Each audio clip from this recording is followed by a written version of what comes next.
Oh, folks. Big news. Now, I hate to do another entire episode of this program dedicated to Brandon Straka, but he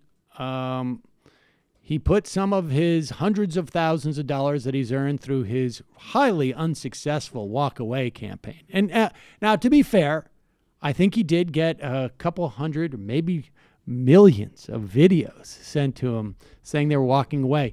But they must have been all lying, because we know in the last election, after the first full year of operations with Walkaway, we know that the Democrats got more votes than they ever have in the history of a midterm.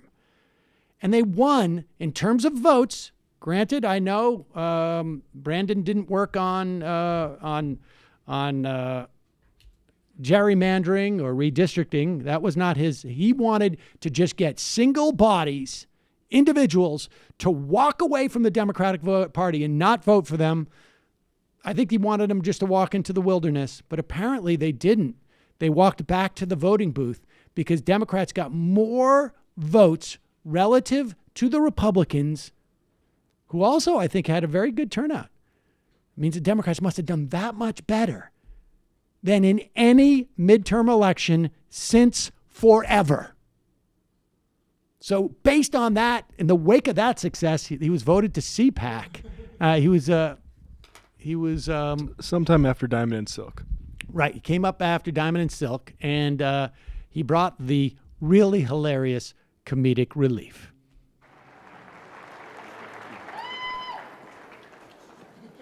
Good morning, patriots. Good morning, rebels. Did you ever... Wait a second, pause it. Wait a second. Where is that coming from? It's him. I was so hoping you guys would pick up on that. Wait. At first, I thought He's that so was you, excited. man. No, He's so it's him. excited. He can't even control himself. Does he know that this was getting picked up on microphone? Rebels. Good morning. Oh my God. Morning, patriots. Good morning, rebels. Did you ever dream that you'd see the day that it would be an act of rebellion because you want to make America great again? Because you want to keep America great? You know what's amazing right now is God is picking rebels and putting them in positions of power right now. We have the greatest rebel in the world running this country right now. Thank you, Brandon. Such a rebel. I think since the day I could talk, I've always been a rebel.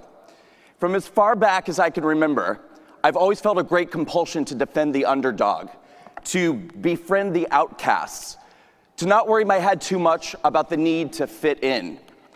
I didn't know then how these qualities would end up one day informing my decision to start what has now become a cultural and political phenomenon. Pause it. Yeah, the cultural and political phenomena that has swept the country and actually created even more votes for Democrats than at any time in the history of midterm elections.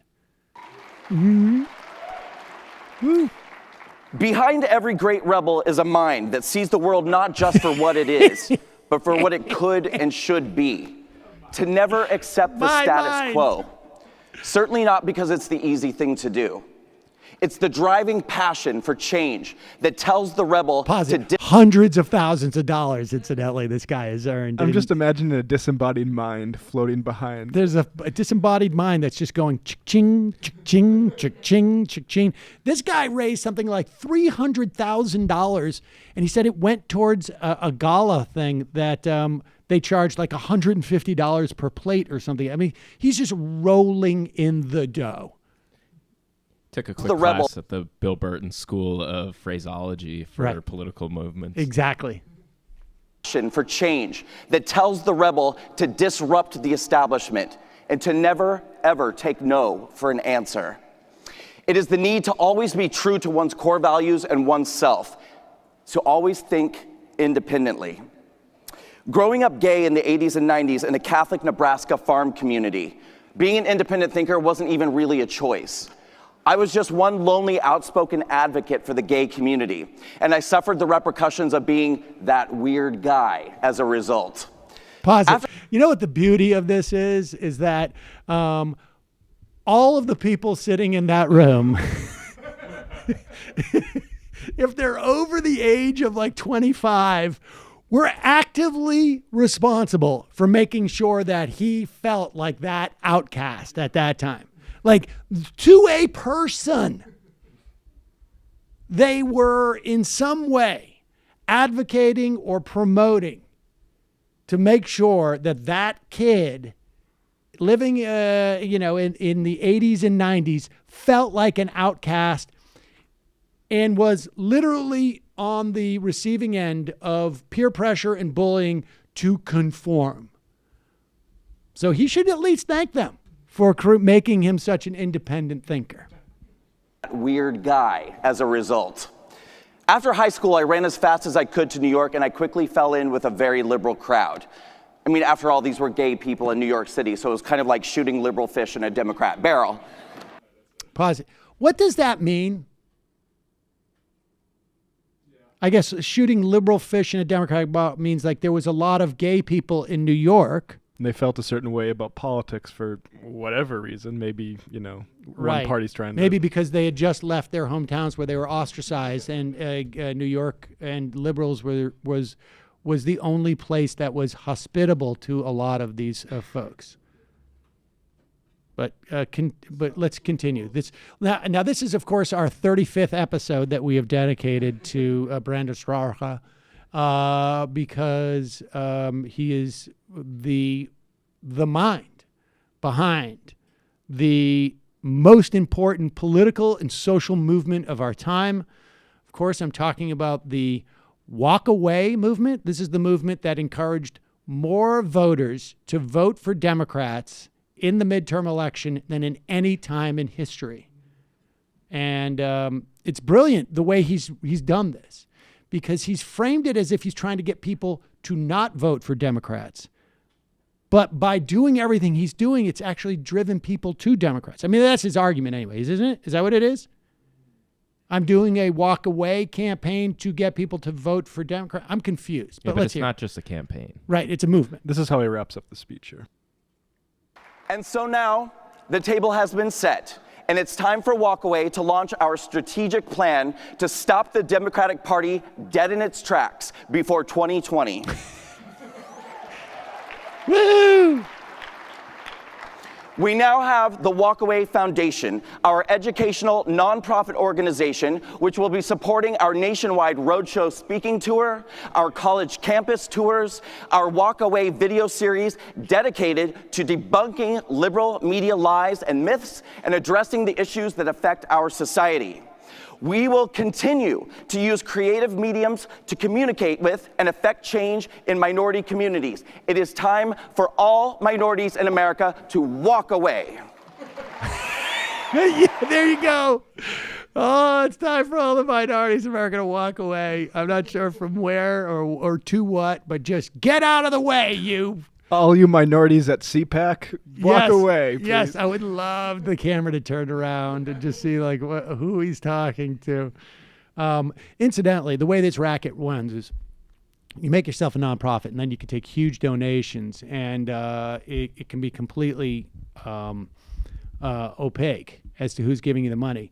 And then, of course, he doesn't derive any money maybe from the nonprofit, although maybe he does. Like the nonprofit's going to need a director, right? And that salary could pay. So it's a nonprofit.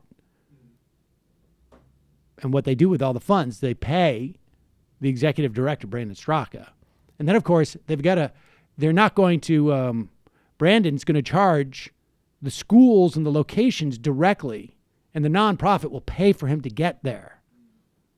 And there'll be some hinky-dinky thing like this. This dude's going to make a ton of cash.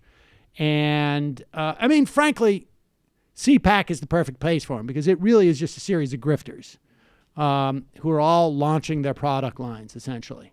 It's sort of like, it's like the NAB, or where they start to like show like, here's our technology and we hope to sell this. We're going to bring this to market in the next month. And that's what the CPAC is. It's just for grifting. for political grifting. And so kudos to Brandon. He was able to do that. Is that all the footage we have of him? Because we're running out. We need to do another episode. Is there any more?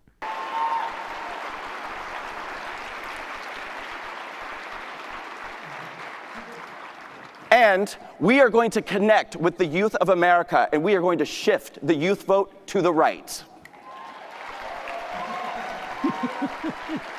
I don't think so. It is time now for every conservative American to be a rebel. Because the most rebellious thing one can do today is to stand up boldly and proudly and say, I am a proud and patriotic American, and I will not surrender my country to the party of hate. Wait, what? I thought we were the party of hate. Wait, no? This is like literally, I want to say it's textbook, but it's like if you read The Reactionary Mind by Corey Robin, this is exactly what like reactionary, what it means to be a reactionary. That is to rebrand, bringing back the old and existing power structure as if what you're doing is rebellious in some way.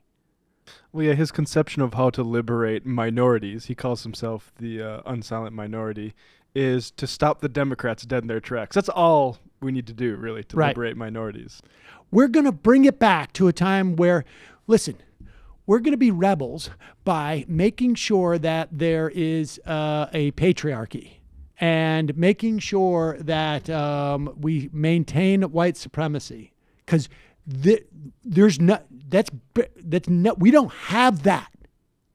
We got to bring it back. Not bring it back. We got to just invent it for the first time. I love to characterize myself as a defender of underdogs and then talk about how great Trump is. Right, exactly. What?